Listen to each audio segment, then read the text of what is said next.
তো স্বামী তো স্বামীই হয়, স্বামী বইয়ের সব সহ্য করতে পারে, বাট বইয়ের দুই চোখের পানি সহ্য করতে পারে না, ঠিক কিনা বলেন যুবক ভাই? তোমার সুখের সময়েরও সাথী আমি, দুঃখের সময়ের সাথীও আমি, ঠিক কিনা বলে? আমি যদি মরে যাই তুমি কোনোদিন দ্বিতীয় বিয়ে করবে না তো?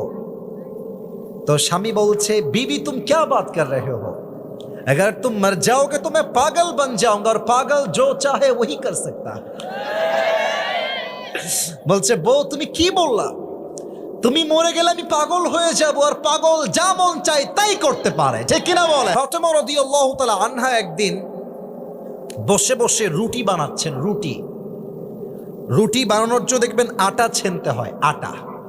তো উনি বসে বসে আটা ছেনছেন, আলী ঘরে প্রবেশ করেছে। তো আলী খুব খেয়াল করে দেখছে ফাতেমা রুটি বানাবে, আটা ছেঁকছে,